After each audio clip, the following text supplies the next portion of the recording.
Отвалился лист.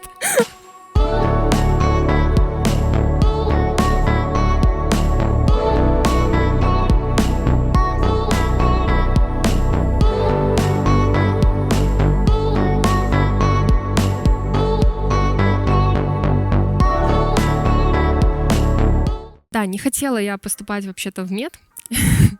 Я изначально понимала, что это работа с людьми, которые болеют, которые находятся в таком не самом лучшем психологическом состоянии, что, ну, как бы просто неприятно будет с ними взаимодействовать. И на примере, допустим, своей мамы, которая у меня медсестра, и бабушки, которая медсестра, ну, я как бы видела все это и понимала, что я так не хочу.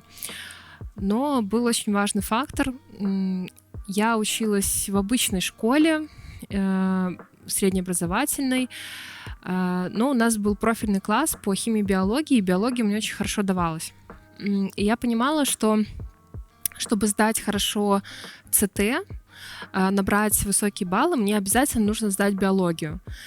Ну, я в итоге ее там под 90 баллов и сдала. А с биологией, в общем-то, сдается только химия и язык, и дальше там выбор очень такой небольшой. Это либо биофак, куда я изначально собиралась поступать, либо мед, либо Сахаровский, который даже не продержался до конца моего обучения. Ну, то есть я вот 6 лет училась, к 6-му году его уже закрыли. Либо это преподаватель естествознания в БГПУ Танка. Вот. И я собиралась идти на биофак. Не совсем я понимала, чем я буду заниматься. Меня тогда интересовала генетика. Хотелось вот куда-то в эту... Все равно, короче, лабораторную какую-то такую стезю выбирать. И я уже ехала подавать документы. Я встретила своего одноклассника. У него родители работали там преподавателями на биофаке. И он мне сказал, что если у тебя нету никаких там связей, если ты не сможешь подсуетиться в конце учебы и найти себе работу, ну, тебя выпустят, и ты будешь училкой работать в школе. Я понимаю, что ну, нет. И все, и понесла документы в мед, выбрала специальность, которая, ну, позиционируется как нелечебная, медико-профилактический факультет. Это превентивная медицина, которая должна предупреждать там какие-то заболевания, не лечить их. Вот, и когда уже поступила, уже училась, на 3-м курсе у нас началась микробиология, я поняла, что вот мне вот это нравится, я хочу вот этим вот работать. Я работала врачом, клиническим бактериологом. В бак-лаборатории делала анализы, которые приходили от людей. Мой день делился глобально на 2 части. В первой части, моё любимое, я работала с чашками, ну, чашки Петри, в которых разлита твёрдая питательная среда, и там, получается, были свежие анализы, которые были посеяны за день до этого. Мне надо было разобраться, что там выросло, что из этого патогенное, что не патогенное, ну, то есть что может нанести вред человеку, а что не может. Отсеять чистую культуру. И также еще с чашками работала. Мы ставили такие диски, пропитанные антибиотиками, и смотрели, как на них реагирует эта культура. То есть к чему бактерия чувствительна, чем ее можно лечить, а чем нельзя.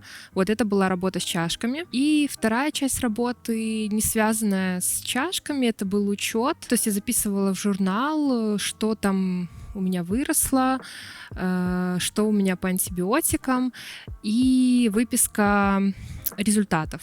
Я в такой специальной программке сидела и печатала людям ответы, значит, к чему их возбудители там чувствительны, а к чему устойчивы. Ну и все, отсылала это на почту, и в конце месяца делала отчет о проделанной работе. Да, как работа, мне, то есть мне нравился сам процесс. Мне, в принципе, очень нравится бактериология и микробиология в целом, как наука.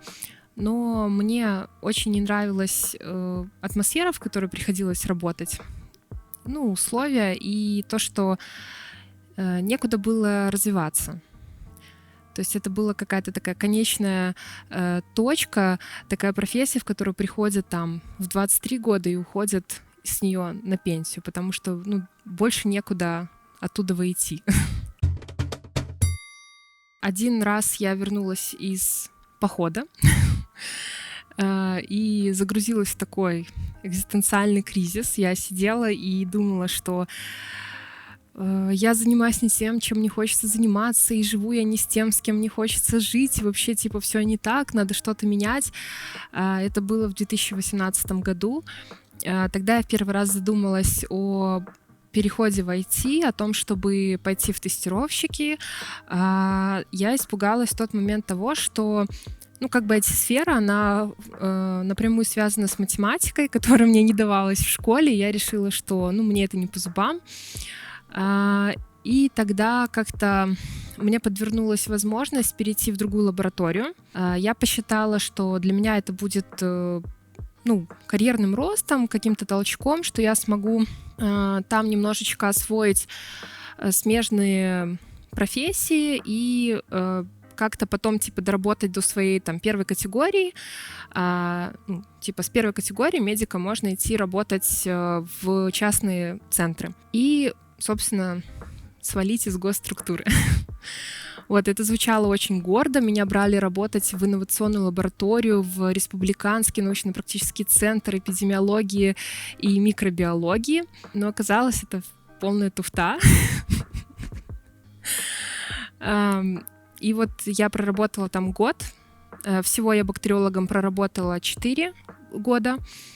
Я проработала год в своей последней лаборатории. Там творилась какая-то откровенная дичь, и я поняла, что мне надо спасаться. Там не придерживались вообще никаких стандартов проведения бак-исследований. Лаборанты творили, что хотели. Там среды, с которыми мы работали, делались, варились, как хотелось.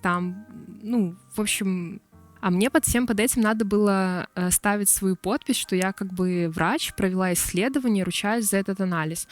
У нас еще была такая-то система там, полуавтоматическая, грубо говоря, и она не работала вообще. Доверять ей нельзя было ни в каком виде. Я просто пришла к начальнику, я уже тогда... У меня было такое состояние внутреннее, что меня все бесит, и мне уже ничего не страшно. И я просто пришла и сказала, я не буду ставить свою подпись под этими исследованиями, вообще давайте не будем их проводить, потому что это пустая трата времени и денег. В общем, там творились какие-то странные вещи. Один раз на нас подали иск в суд, причем там иск подали на лабораторию, точнее на медцентр, для которого мы делали анализ, а они перевели этот иск на нас. И, если так разбираться, наш врач, она была не виновата, она правильно свою работу сделала, но в итоге ее даже не допустили к слушанию суда и не дали никак ей себя оправдать, просто признали нашу вину, нашу несуществующую вину, и там депримировали ее до конца года. В общем, какие-то такие неприятные вещи. Я поняла, что такая ситуация может случиться с каждым из нас, и никто за тебя не вступится. То есть, что я как человек, как врач на этой работе не защищена. Там пациенты могли себе позволять приходить в центр, выдергивать меня из бокса, из грязной зоны, мне надо было там мыться, переодеваться, выходить, и могли мне там угрожать прокуратурой за то, что я неправильно провожу исследования. В общем, какая-то чернь. И все, я решила, что хватит это терпеть, мне надо что-то поменять в своей жизни. Был какой-то определенный хайп вокруг тестировщиков. Все говорили, что очень низкий порог входимости с этой профессии, но также и говорили, что очень большой конкурс, потому что тестировщиков готовят много. Там короткие курсы. На начальном этапе практически ничего не нужно знать, не нужно работать с кодом.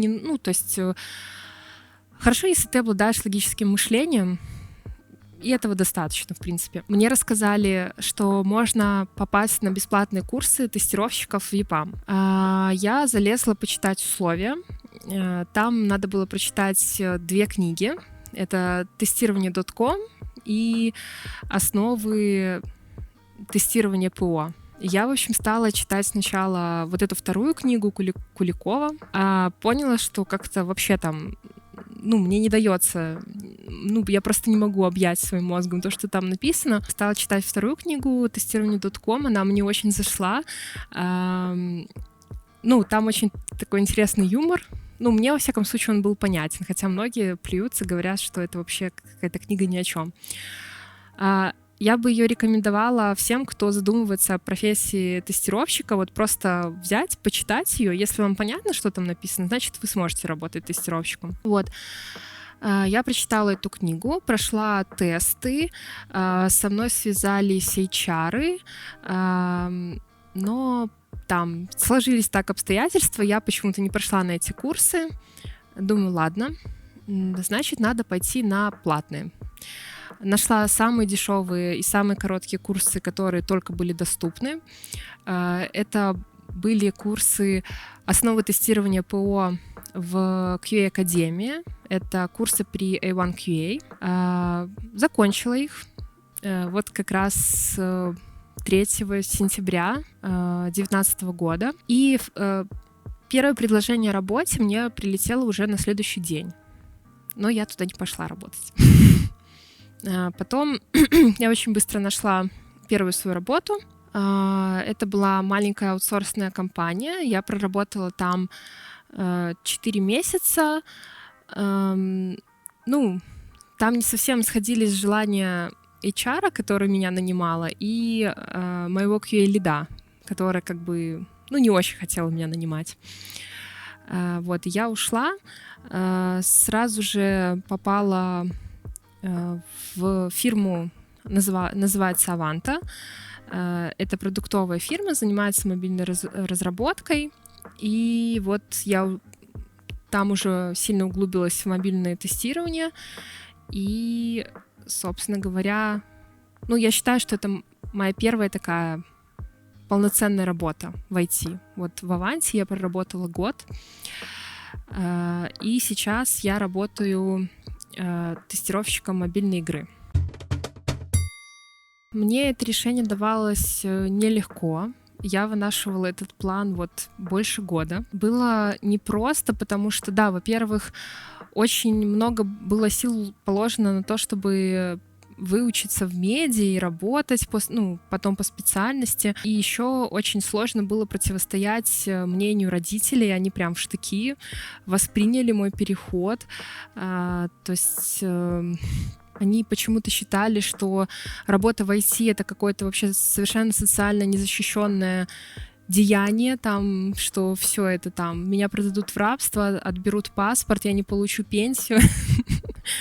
Я уже была настолько полна решимости в тот момент, что даже, была готова немножечко пойти на конфликт с родителями, но уже не отказывалась от идеи перейти, потому что я выучилась тогда на курсах, и я прям чувствовала, что, мне нравится. Вот уже на курсах мне дали понять, что мне нравится эта сфера, и мне нравится отношение людей друг к другу в этой сфере, и в целом, как делаются дела в этой сфере. Вот что нету там вот этой вот какой-то бюрократии, как-то все так просто, нету никакого там дресс-кода, в разумных рамках. То есть, что это все как-то такое легкое. Вот. Такое было решение. На самом деле, надо было решаться гораздо раньше. Вот.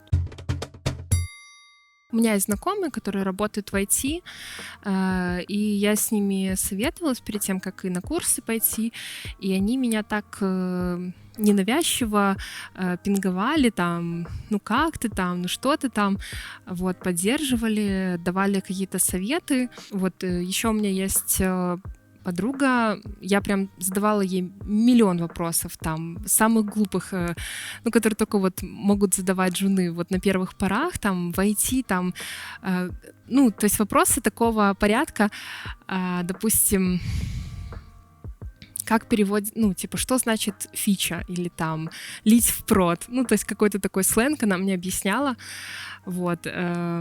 Ну, я считаю, что это и была поддержка, потому что ребята от меня не отнекивались, а вот отвечали на мои вопросы.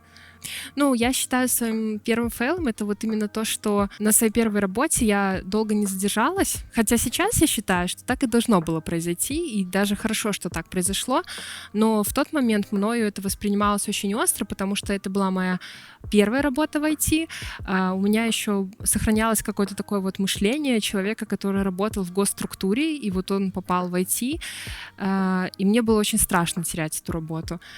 Вот, я поэтому считаю, что это мой первый фейл, но сейчас я понимаю, что прям здорово, что так получилось, что я смогла прийти в другую прекрасную компанию, где я проработала год и поднялась как специалист и познакомилась с кучей вообще замечательных людей.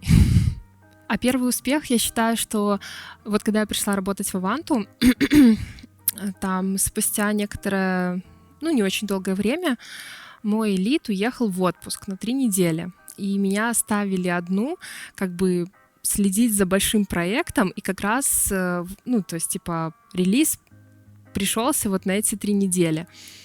И я все проверила, я все зарелизила, все прошло хорошо, никаких багов в проде, я считала, что я молодец, я справилась.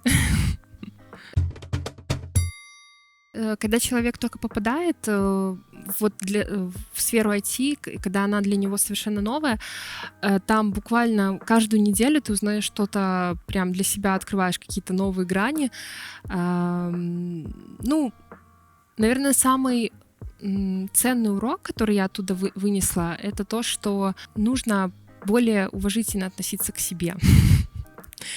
Не страдать вот этим вот синдромом самозванца, считать, что ты ни на что не годен, там, заниматься каким-то ненужным никому самобичеванием, просто иди и делай то, что должен.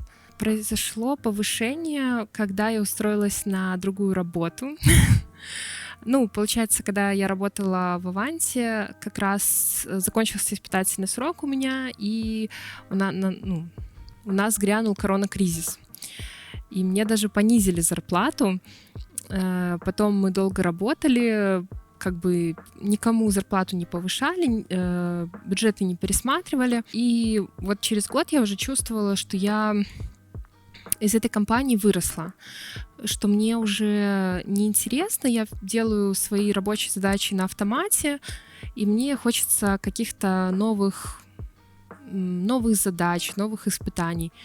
Я была намерена уходить. Вот. И я пришла в другую компанию, в студию, которая делает мобильную игру, и там уже было повышение зарплаты, и такое прям существенное, сразу там в 2 раза. Я бы, наверное, ничего не меняла, мне кажется, я все делала правильно, просто была бы чуточку увереннее в себе, потому что, теперь я знаю, что, все происходит именно так, а не иначе, а тогда как-то казалось, что весь этот процесс поиска новой работы, он окутан каким-то шлейфом мистицизма, тебе должно там повести, очень сильно там звезды должны сойтись в ряд, и тогда только тебе, как джуну, дадут новую работу. На самом деле, как бы работу можно найти в любом случае, даже джуну, а если как бы не берут в штат, то при любом раскладе можно взять какие-то заказы на фрилансе, потом добавить в свое резюме, и ты уже будешь смотреться более выгодно на рынке труда. Поэтому я бы просто себя чувствовала более комфортно, более уверенно, и, наверное, не пошла бы на ту первую работу, которую мне, предложили сразу после курсов. Что касается именно тестирования, вот я бы всем рекомендовала, да, я, собственно, и всем рекомендую для начала прочитать тестирование.com Романа Савина. Там как бы немного утрированно описываются все процессы, но общий смысл передается хорошо в этой книге. И поэтому, если вот вы прочитали и поняли, что там написано, о чем он пишет, значит, вы сможете быть тестировщиком. И то есть, если вам как бы это зашло и вам это нравится, вперед. По поводу курсов, они не очень-то играют какую-то важную роль, только если это не курсы по автоматизации тестирования, потому что вот к моменту, как я пришла, на курсы, я уже все знала. То есть мне там не дали ничего нового. Потому что я очень много читала и смотрела всяких видео на Ютубе обучающих по тестированию. И поэтому я пришла, и мне было как-то, не совсем интересно, потому что я уже теоретическую часть всю знала. Возможно, это мне на курсах помогло тем, что мне выдали рекомендательное письмо как одному из лучших студентов, и даже пригласили к себе на собеседование, но у меня не было в планах оставаться там работать. И как бы, в принципе, оно так и случилось. То есть книга, заниматься самообразованием, учиться искать информацию на Ютубе, учиться определять, какая информация актуальна, какая нет, и не бояться, не переживать, просто делать. Да, возможно, я захочу когда-нибудь сменить свой профиль профессиональный. Я бы хотела заняться обучением студентов, пока что в сфере QA. Мне кажется, моего опыта уже достаточно, чтобы учить людей, которые только входят в эту профессию.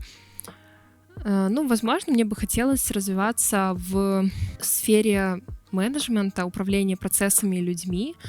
Мне кажется, мне нравится налаживать коммуникацию в команде, нравится какие-то вопросы уточнять, там какие-то доработки вносить. Хотелось бы себя в этом попробовать. Но каких-то глобальных планов нет. Да, замечаю значительные изменения в своей жизни. Я вспоминаю даже свой образ мышления тогда, когда я работала бактериологом в лаборатории, и сейчас, это два разных человека. То есть тогда у меня было очень много негатива к людям, к окружению, ко всем обстоятельствам, которые, происходили в моей жизни. А сейчас, мне кажется, я более спокойный человек, более позитивный, и я больше доверяю своему чутью и больше верю в свои силы и не боюсь начинать что-то новое для себя, в отличие от того, как я себя вела в то время, потому что мне всегда повторяли, что надо потерпеть, надо подождать, что-то будет, там, когда-нибудь получше, там, к Новому году дадут 13-ю зарплату, там, скопишь себе на что-нибудь. И отношение поменялось к деньгам, совсем по-другому стала к этому относиться. У меня появилась такая фишка в мышлении, что если не хватает на что-то денег, то на это лучше не сэкономить, скопить, а лучше на это заработать. В принципе, если раньше я очень жалела денег на какой-то свой там комфорт, на какие-то вещи для себя, то сейчас я понимаю, что себя баловать очень важно. То есть, на себя тратить деньги — это не зазорно, а правильно. И, в принципе, очень сильно поменялся круг общения. Люди, которые работают в IT, они совершенно по-другому мыслят, и они более позитивные, более такие современные, свободные и прямолинейные. Они не боятся тебе сказать в лицо то, что они, думают. Поэтому, как-то свободнее стало жить. Те знания, которые я приобрела в медиа, они, конечно, мне по жизни помогают и очень ценные, но я бы не хотела давать снова 6 лет жизни на то, чтобы все это знать. Да, возможно, я бы постаралась поступать в ГУИР или в какой-то другой вуз, который готовит IT-специалистов, чтобы более глубоко понимать профессию, в которой я сейчас работаю. Но я, во-первых, думаю, что я бы не поступила, потому что у меня было прям очень плохо с математикой. С физикой было еще туда-сюда нормально, а с математикой прям вообще беда. Во всяком случае, если бы сейчас мне надо было поступать в какой-то вуз, я бы не хотела снова 6 лет учиться в меди, потому что это прям реально тяжело и очень много отнимает сил и времени. Можно было эти годы провести с гораздо большим комфортом и удовольствием.